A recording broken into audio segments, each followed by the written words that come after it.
It's like people have some sort of mental disorder or programming where the initial event happens, then for the next 5 years it's huge, and then the 5th year is huge, of course, then it calms down a bit, then the 10 year is huge, and then after the 10 year you got to wait till the 20 year, and then the 25 year, you know, it's kind of like... You could be right about that, yes. It seems like that with most events, you know, people really don't care. It's amazing the support that the Kennedy assassination has had now in recent years, and it's amazing that's still strong, but that's kind of my greatest fear, that this becomes what the Kennedy assassination is, where 50 years later we're absolutely like, you know, it's just confusing fog of war, you know, it's just what's going on. So, you know, I mean, again, with the Kennedy assassination, that cover-up has been very carefully managed over the years and is still ongoing. And it's exactly the same with 9/11. And I suppose the point I was going to make is that this information is so important, both with regard to the events themselves and their cover-up, that, you know, if you really do care to understand what's gone on, you're going to need to do a lot of checking yourself. You know, what I try to do, for example, where I've basically said that people have said certain things or done certain things, I've got like evidence. I've either got documents or audios of them actually saying these, or videos of them actually saying these things, and I've deliberately archived them so that you can really say, you know, yes, you know, this person really did say this, and they said it on this date at this time, you know, and with a lot of this stuff, I've literally gone to that level because I knew that it was going to be important for people to have that verification. To be held accountable for your actions, yes. You know? Yeah, I mean, making a mistake Ultimately. is one thing. Making a little mistake here or there, we're all human, there's nothing we can do. But yes. if you're purposely putting out nonsense, like we'll talk about Richard Gage in a second, what he said to me on the AMA board, you really need to correct those people and say, hey, everybody, snap your fingers a bit, get their attention and say, hey, don't put up with this shit. We can't be doing this. This is too important to start doing things like that. Yes. Yes. So, I'll get into Richard Gage now. So basically, my question on Reddit, I had a big question. I'm not going to read it all. I had about 6 parts because I knew, and I'll let everyone know that I was absolutely careful not to include anything with Dr. Wood's name in it, anything that kind of hinted, because I had seen the way Richard Gage deals with Dr. Wood's questions or question about that. There's great videos. Abraham Rodriguez, right? Is that his name? That's right, yeah. He had at least one. I believe he had a couple, though, where he tried to confront him or documented it. A bunch of other people. You can hear how this goes. So I was very careful not to include it. I also, what happened was there was this thread saying he's going to be starting the AMA soon, and he started answering questions within that thread. So I posted my original question, and it didn't get any reply. And then I think about within a half an hour, he opened up his own thread. Maybe it was an hour or something like that. It took him kind of long. He opened up his own thread, and I was the very first person. I even refreshed the page after to see if anybody got me. So I was there. I was 100% ready to go. He didn't answer my question until a bit into it. But anyways, so I posted my question, and I had 6 different parts, and I took a while explaining stuff, and I took a while making sure all the links were there. And Richard basically said, hey, Sacchetta, I want to try and answer your questions from as many. I want to try and answer questions from as many different people as possible, and it seems I already caused a delay. You could find the answers to these questions by doing a little research. There's a lot of information at AE911truth.org. So right under that, I was just kind of like, excellent. So if you could address any of them, or you could just pick anyone, that'd be awesome.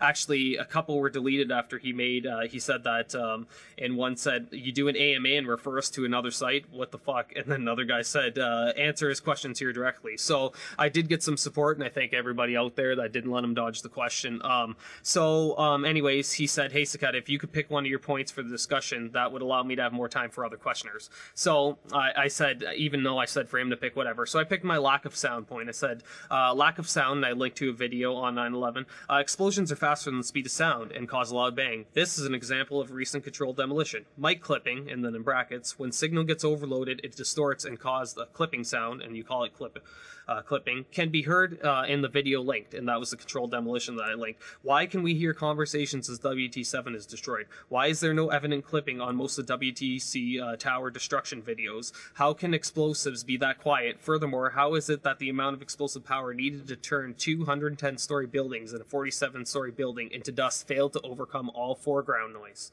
So I thought I made a pretty good question, and just finding the answer right here. It's kind of split up. Okay, or unless you had something you want to reflect so far on that, no?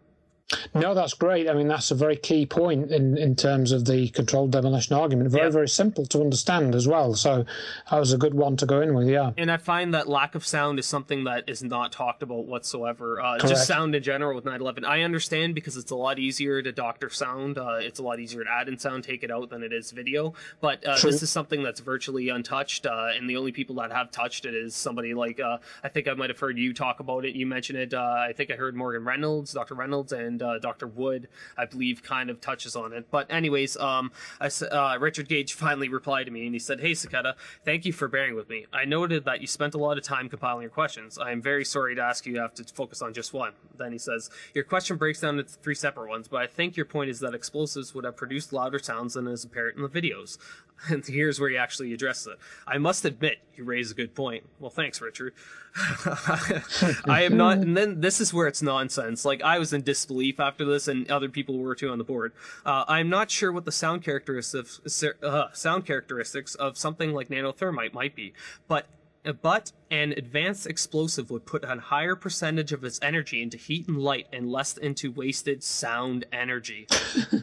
What kind of science is that? He completely, you can't, I can't even begin to explain it. Because I mean, I think he took a long time because he had to go and ask somebody for something that might sound partly convincing. That highly scientific explanation he provided me, that's beyond anything. And furthermore, okay, so if it was transferred into heat and light, where's the heat and light? And again, they're going to link me to the NASA photographs where it says heat spots, and then I can see pictures where people are on top of the heat spots and are fine, But anyways, I just want people to know that that's the nonsense that these people are talking about. If I asked that to Dr. Wood, she would definitely, or even you for that matter, you guys would be like, yeah, this is correct. I mean, if I got something wrong, I got something wrong. But hey, if explosives went below the speed of sound, once you cross the speed of sound, people, you're going to hit a bang. The air is coming back in and it's going to slap. You're going to hit it. You're going to get a clip. Either way, there's no way around it. And how are you supposed to have explosives that are slower than the speed of sound, but still break up a building and still break it up into fine dust? Crazy. Absolutely crazy, yeah. And I mean, but this is the sort of thing you get with Gage. For example, you can hear this clip that I've posted in my article where he claims that Dr. Wood is ignoring evidence, in her book. And the evidence that he claims she's ignoring it is subject to headings in the book where she goes through thermite, she goes through nukes, she goes through bombs. I think it's in chapter 7, I believe. Yep. So this is literally, as with Fetzer earlier, it's a bald-faced lie in relation to 9/11 evidence. Richard Gage has been going around claiming for a number of years that Dr. Judy Wood's research ignores certain evidence. It does not ignore certain evidence. What it does is it explains why the conclusions that groups like AE 9/11 have drawn from that evidence are completely wrong. And you've just given a prime example of that, one of the key examples with the sound issue and the light and heat, which is interrelated with this idea of explosions, be they caused by conventional explosives or this magical nanothermite, which, frankly, is, does that even exist? Maybe it does, but... It's crazy because if you say directed energy weapon, they'll start talking leaps and bounds about how it can't exist and it's something that you don't know, so why don't we pick something that we know? And then Gage says stuff like this new thermite that he doesn't know much about but converts a higher percentage of energy into light and heat rather than sound. It's like, wow, he's making up something that's a lot less plausible than what we were talking about. And I didn't even talk about directed energy in the thing. And yet, and lots of people, you should have heard some of the, actually one of the replies was, he quoted him and he's like, do you have examples for this nearly soundless advanced explosives that would be suitable for building demolition? And of course he didn't reply, it's kind of like, it's nonsense. People, they're handing you nonsense. They don't make any sense. Exactly, and I mean, if you look at what Dr. Wood did with this Hutchison effect, which we didn't go into a lot of detail about, but basically there are, I think, about 5 different effects which John Hutchison had created, and all of them are seen in the World Trade Center evidence. So if we go back to Richard Gage, and he's claiming that this thermite or nanothermite or whatever has certain effects or lack of effects, then he has to show the evidence of that being the case. You know, so for example, to go back to his explanation about this characteristic that this is a more efficient type of incendiary or explosive, yeah. which he needs to have some scientific paper or some patent or something like that to actually show that what he's saying is true, rather than it just being a supposition, which is essentially what it was. And this is the difference between speculation and knowledge. You know, essentially, and this. You know, let's take that a little bit further, because one of the and we get into things like psycholinguistics, because what they've been doing with Dr. Wood's research is describing it as a theory or a hypothesis. Exactly, Fetzer. And particularly Fetzer was hypothesis. Even when he was key supporting her, like he was like, all right, this, you come on my show, whatever. It was always hypothesis, doctor, and he was a famous one for dropping the doctor and saying Judy Wood's hypothesis, Judy Wood, to drop the doctor. Right, exactly. So you get people trained into a certain way of thinking or a certain attitude. And some of it's very blatant, and some of it is actually fairly subtle. And, you know, I've seen people posted on Facebook, you know, who have read the book or have at least acknowledged the book's cover and title and what it's about. They still describe it as a theory. This is the most plausible theory. You know, and they're trying to be kind, you know, but actually they've been at least partly suckered into the psychology of the cover-up. Because how do you cover something up? Well, you introduce uncertainty. How do you introduce uncertainty? Well, if you can't put out misinformation, you just characterize something as a theory.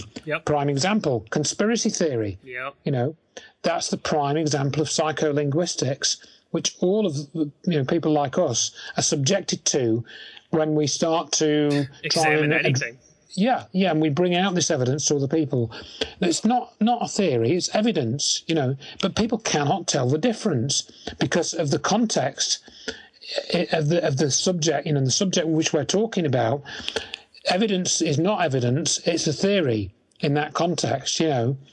It's a bit like going into a grocer's shop where, you know, you describe everything that's a fruit as a vegetable, because you've been told that grocers only sell vegetables, they don't sell fruit. You know, it's you know, you're almost into that way of characterization with this, and so this is again how the cover operates. But even that people have looked at it and studied it don't realise this. You know, they've been suckered into using this type of language and this type of characterization. Well, it's funny because when 9/11 Truth, like Richard Gage, when they talk about it, it's not a theory, it's evidence. It's what he has as evidence. It's not a theory or anything. And yet his evidence is a paper about a study about some different types of compounds found in the dust from some collected locations.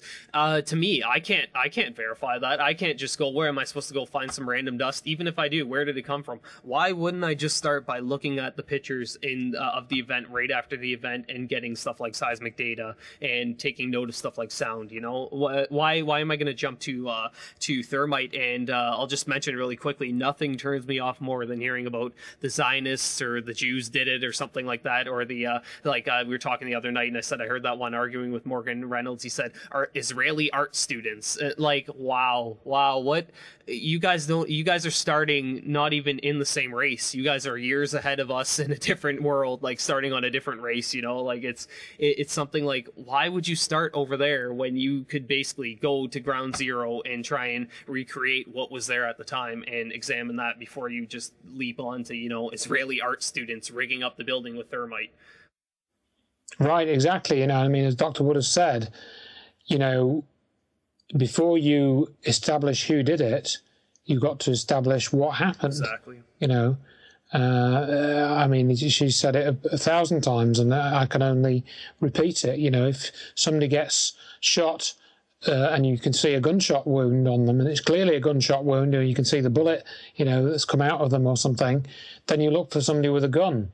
You know, providing you know they haven't been poisoned. Yeah. You know, so you do an autopsy to establish how the person died. Mm-hmm. And that's essentially what Dr. Wood has done, is she's done an autopsy of the World Trade Center. You could almost say that. You know, and then you go forward, well, okay, so we know that we're looking for somebody with this type of weapon, or we know we're looking for this somebody that's used this type of poison. And you go from there. You gather the witness testimony, you gather the accounts, and you do an investigation. You don't just immediately jump to say, oh, well, you know, it was the Zionists that did it, or this pro-Israel lobby, the pro-Israel, you know, which might turn out to be true if you want to characterize people in this way. But, you know, but we don't have enough evidence to say that.